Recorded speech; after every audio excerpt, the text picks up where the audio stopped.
I love the title, Eating Coochie Pie.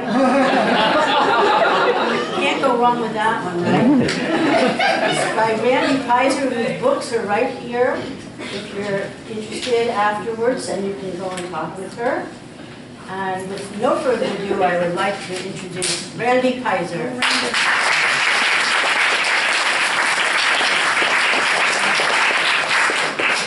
Way up for me. And she left. Bye. So I'd like to dedicate this to the lovers of women who are taking 10 to 20 years to figure out whether they're gay or not. Perhaps you've dated them along the way. So eating coochie pie. You can sit on my face if you want to. What? Did I hear her right? Did those words actually come out of her mouth? Cooch, my partner of 10 years, was telling me, the nice Jewish girl from Connecticut with pasty white chicken legs, that she wanted to eat me. And with this proclamation, it appeared that the sexual drought that had lasted between us, despite intermittent therapeutic attempts to unravel its cause and regain the passion we'd experienced when we were still bright and shiny new objects to one another, was about to end. I suppose my first thought should have been jubilation. Okay, truth be told, I was excited about the possibilities that lay before me. Or maybe it was the possibility of getting laid before me. But either way, I was also scared shitless, as I'm sure you would be if you hadn't been intimate since the Reagan era. Or maybe it was the Clinton era. Surely it couldn't have been back in the bush. As far as I can recall, there had been almost no sexual activity between us in the bush. Even though I can't remember exactly what era it was, whenever it was, obviously my sexual shelf life had long since expired. So here's my dilemma.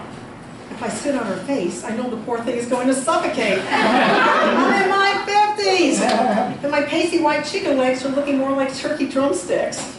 Of course, I have a perfectly good reason for this slight 30-pound weight gain. I mean, isn't it my body's function to protect me from these terribly harsh, cold California winters when the temperature drops down to 45 degrees? My body was just doing its job. Or maybe it was the Krispy Kremes. Whatever the reason, I sure didn't want Cooch to suffocate under the weight of someone whose thighs might be celebrated on a Thanksgiving Day platter. Sometimes, though, you've just got to throw caution to the wind and jump in or sit on, in this case, and that is exactly what I didn't do. Instead, I bargained for a battery-operated best friend to nuzzle up to my joy button. Cooch seemed to be disappointed with my request, but the reminder that I had once had herpes down there and the fact that cherry-flavored latex dental dams tasted totally yucky was enough to tip the balance. Besides, did we even have any dental dams left in the bureau? And if we did, they'd probably been there since Columbus discovered America, or since I was size 12, whichever came first. Serena the Shambanatrix. Deep in the recesses of my mind, I think I know exactly why Cooch had uttered those 10 words that had caused my coochie to tingle or quiver, or whatever it is that coochies do when they've been offered a chance to roll on out of the hood and make an appearance, or a new friend. Earlier that day, I met with Serena over calamari and curry. Serena was a personal trainer who also happened to be my client. When women aren't offering me the opportunity to sit on their faces, I spend my days, red pen in hand, slashing words to smithereens. In other words, I'm a book editor, and Serena was writing a book. Serena was about 7 inches shorter than me. At 5'3", she had a body that men craved and that women either admired or despised. She had dark brown hair that didn't come from a bottle like mine, and even though she had biceps of iron, there was nothing ultra-yang or even slightly masculine about the way she looked or carried herself. Serena was much more than a personal trainer. She was a shamanatrix, a creator of ritual, a weaver of magic, a master of the tantric arts. She was a woman whose vaginal muscles were probably so strong she could win trophies. A lover of all things passionate, intimate, and sexual, Serena was also a sure ringer for Aphrodite. It was Serena who had excitedly pointed out pictures in a book to me that showed people doing something that looked like macrame with bondage ropes. I guess you can only macrame so many planters before you get bored and want to move on to other things. But Serena was more than a master of pleasurable pulsations in erotic macrame. As I was about to discover, she was as intuitive as she was sexually promiscuous, secure. We had planned to discuss her book project over lunch, but to my surprise, during our conversation, the tables had turned, and this time it was she who was dishing out the advice to me. I wonder how many patrons in the crowded Thai restaurant overheard our conversation as Serena suddenly began sharing intimate details, seemingly out of nowhere, about a couple she knew whose sex life had petered out. She brought up the painful and disastrous outcomes that occurred when two people weren't getting their needs met, and neither had the balls to confront the issue. Except maybe once a year, like on Groundhog Day, when a discussion would pop up about this subject, but then the issue would go back into hiding for yet another year because the groundhog really didn't want to confront her shadow self and what groundhog really wants to do with those painful issues that lurk beneath the surface anyway. The more Serena talked, the more I squirmed in my seat, and not because I needed to pee. How was it that Serena had known I'd spent the last hour while driving to meet her thinking about groundhogs while I Googled in my mind over and over again about how sexually shut down I'd become in my relationship? I debated whether or not to reveal any details about my personal life to Serena. We had never talked much about anything other than her book, since I pretty much kept my personal life in a safe little container under lock and key when I worked on other people's projects. But what the hell? What did I have to lose? I launched in. My partner is having an emotional affair with a woman named Jo. She talks about her constantly, and it is driving me freaking nuts. Serena nodded compassionately. Tell me about her. Jo's like a wounded bird that needs rescuing, and Cooch is the perfect rescuer. In fact, she's rescued a lot of little wounded birds in her life. She knows how to reach into them, and she really knows how to help them move through their pain. But Cooch never obsessed over any of her other little birds before. Now she spends all her time caring for this one. She talks to her on the phone, and she leads her through tons of processes, and they've been going to weekend workshops together. Serena was listening intently. Whoa, that sounds painful. I found it easy to open up to Serena. Her eyes were comforting, like dark chocolate, the kind that was good for you and filled with antioxidants. I felt safe to share. It seems like the only topic of conversation Cooch wants to talk about anymore is Jo's latest drama, and it's all freaking drama. Jo got scammed by an insurance company. Jo's son is on meth. Jo had lousy parents, and that's why her life is so fucked up. Jo blah, blah, blah, blah, blah. Serena, I have reached my Jo saturation point.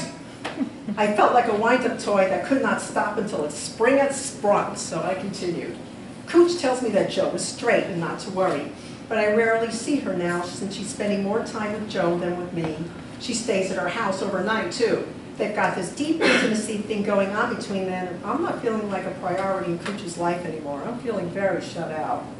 Serena's lips, the ones on her face, tighten. If Cooch is having an emotional affair with a heterosexual woman, you don't deal with this right now, she's going to go out and find a gay Jo next. Then your relationship will self-destruct, Randy. I want you to fight for your relationship.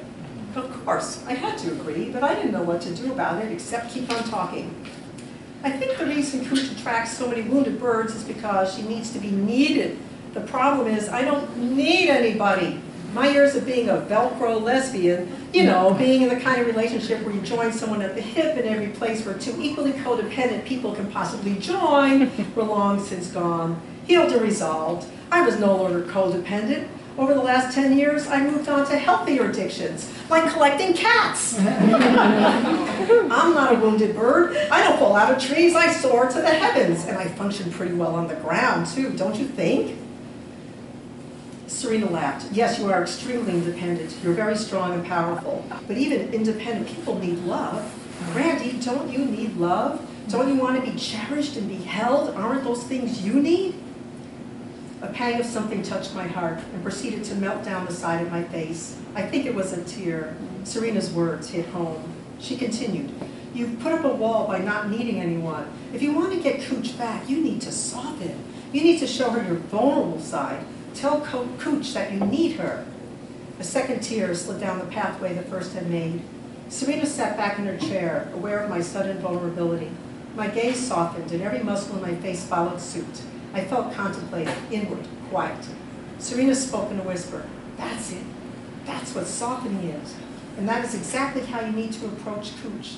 Let yourself be vulnerable with her, just like you are right now. Talk to her from this really soft and gentle place. As I drove home, I called Cooch on my cell phone.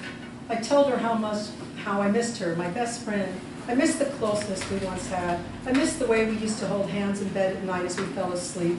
I missed all the times we'd laughed together and all the other special little moments we shared.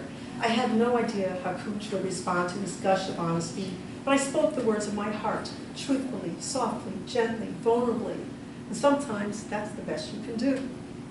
When I pulled the car in the driveway, I barely made it through the front door before Cooch pulled me into her body and kissed me passionately, like the lover she had been when we first met. 10 minutes later, I came up for air. Who knew that my willingness to soften and be vulnerable with Cooch would instantly unlock a decade's worth of sexual starvation and allow the waters of love and intimacy to flow? In that moment, life was perfect. And that was how I wound up in bed with Cooch offering to eat me, turkey drumsticks and all. Randy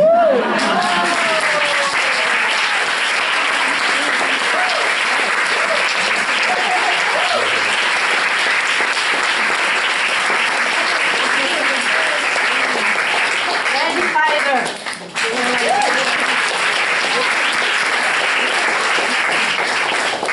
Oh, thank you so much. Beautiful. You guys, we're at the end. This is it. We're done. This is. Do you want to stay somewhere?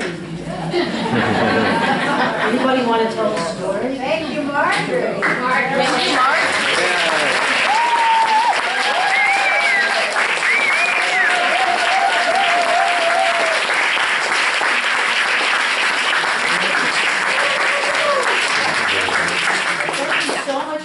Thank you for all the people who made such a big effort to get here from all parts of California and just coming from your homes today. And thank God it didn't rain. I don't know what happened, but it's great.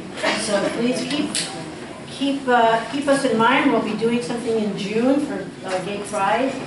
And if you would like to submit something, www.3girlstheater.org. Spirulina, do you want to add anything here? Thank you for coming, everybody.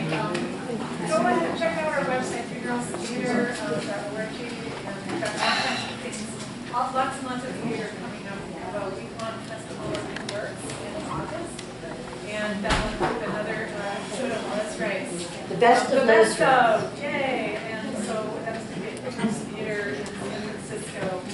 We have a musical production by one of our playwrights, and a full production